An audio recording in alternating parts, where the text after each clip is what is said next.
सिद्धार्थनगर नगरपालिकामा सोमबार बिहानैदेखि सेवाग्राहीले सेवा नपाएर शास्ति भोग्नु परेको छ। संविधानले स्थानीय सरकारलाई नागरिकको घर दैलोमै सेवा पुर्याउने जिम्मेवारी दिए पनि नागरिकका अधिकांश शाखा कर्मचारीविहीन बनेका छन्। कर्मचारीहरू सेवाग्राहीलाई प्राथमिकतामा राख्नुपर्ने ठाउँमा अख्तियारी नदिई शाखा नै खाली गरेर बाहिरिने गरेको पाइएको हो।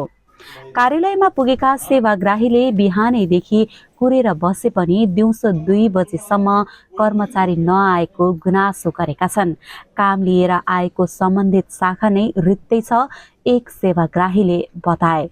हाम्रो त्यो लाइटको सम्बन्धी थियो, एउटा चाहिँ के भइरहेछ के भएको छैन त्यो विषयमा म आएको, तर उहाँहरू कहाँ हुनुहुन्छ, के गर्दै हुनुहुन्छ, सेवाग्राही नै छैन। यहाँ हेर्दाखेरि अब हामीहरू चाहिँ पटक पटक आउने जाने, म मात्रै होइन धेरै जनता आएर फर्किरहेछन्।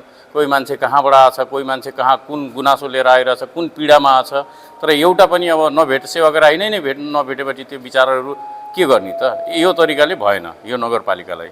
बिहान 11 बजेदेखि 2 बजेसम्मको अवलोकनमा एकाध कर्मचारी बाहेक अधिकांश शाखामा कुर्सी खाली देखिन्थ्यो। सेवाग्राहीहरू प्रतीक्षामा थिए भने केही उपस्थित कर्मचारी मोबाइल चलाउँदै बसेका थिए। बुझ्दा केही कर्मचारी फिल्डमा र केही खेलकुद कार्यक्रममा सहभागी हुन गएको जानकारी प्राप्त भयो।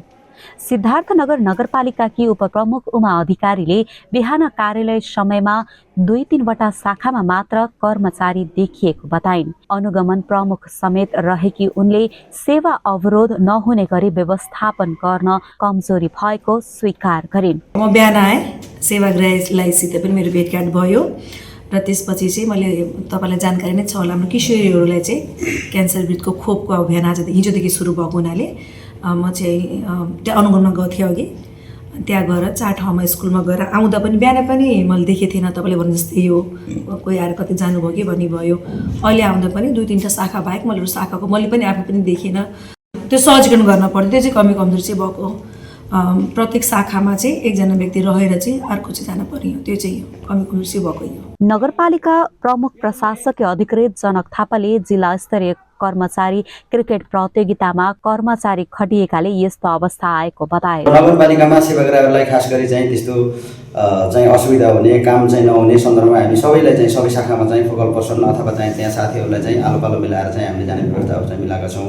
कोही चाहिँ सेवाग्राही त्यस्तो समस्या परेको अथवा चाहिँ कर्मचारी नभेटाएर त्यस्तो गरेको छ भने क्रिकेट प्रतियोगिता चाहिँमा सहभागी हुँदाखेरिको लागि जुन चाहिँ अफिसियली आयोजना गरेको कार्यक्रममा सहभागी हुँदा हामी पनि मनोबल बढाउन चाहिँ त्यहाँ गएको सन्दर्भमा त्यस्तो छ भने हामीले त्यसलाई चाहिँ तुरुन्तै करेक्सन गर्छौँ। तथापि चाहिँ हामीले बन्दोबस्ती मिलाएर भोलि पनि हामी चाहिँ त्यसको फाइनल प्रतियोगितामा यहाँबाट चाहिँ आवश्यकभन्दा चाहिँ बढी चाहिँ कर्मचारीहरू जाँदैनौँ।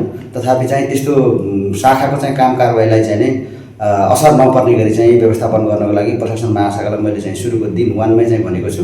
2 बजेपछि सेवा दिएको र आलो पालो व्यवस्था मिलाएको दावी गर्दै आगामी दिनमा सेवा प्रभावित नहुने व्यवस्था गरिएको उनले बताए।